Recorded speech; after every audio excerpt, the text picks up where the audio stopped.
Former President Donald Trump has unquestionably become Citizen Trump, but will the Trump-packed Supreme Court agree? All that and more now on Graf's Grievances.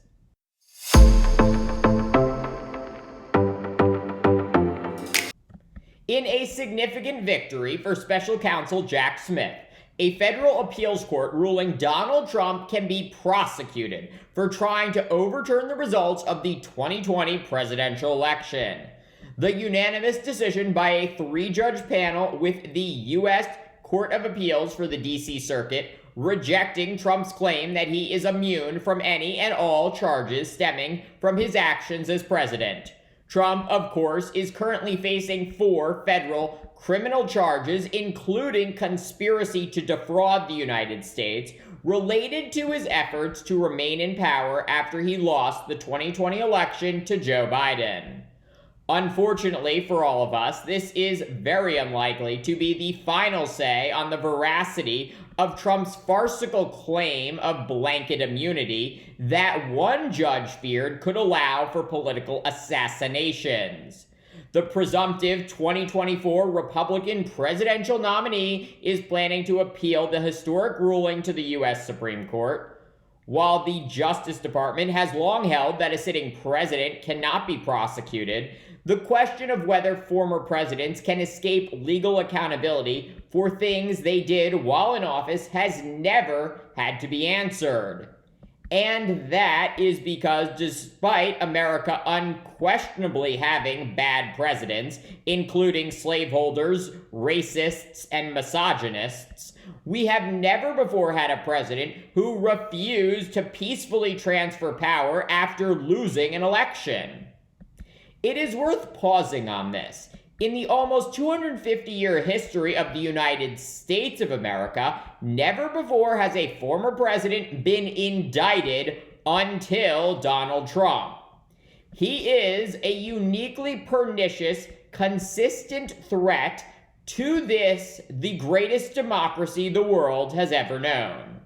Threatening to be a dictator on day one if elected to a second term, and seeking retribution against anyone he believes has ever wronged him.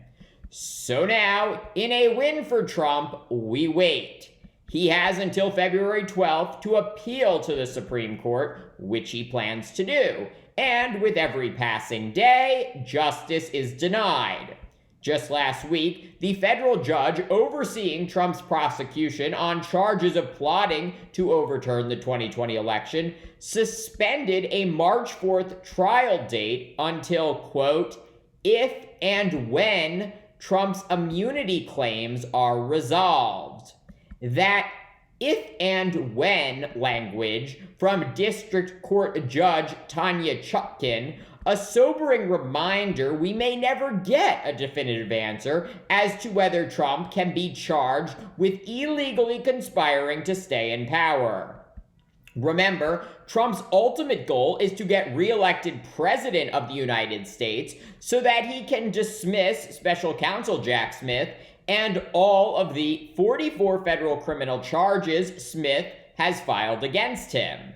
Smith not only overseeing the 4-count criminal case against Trump related to January 6th, but also the 40-count criminal case against Trump related to his hoarding of classified documents at his Florida retirement home. As for how the Supreme Court will handle the question of Trump's immunity is anyone's guess. But we do know that 3 of the 9 justices on the court were appointed by Trump, and at least 2 other justices, Clarence Thomas and Samuel Alito, have routinely sided with Trump. This dynamic extremely alarming, considering the future of American democracy and the rule of law very much rests on the idea that presidents are not kings. Thank you for watching Graf's Grievances. Let me know what you think. Please like, subscribe, share. It really helps me grow this channel. And join me tomorrow for more.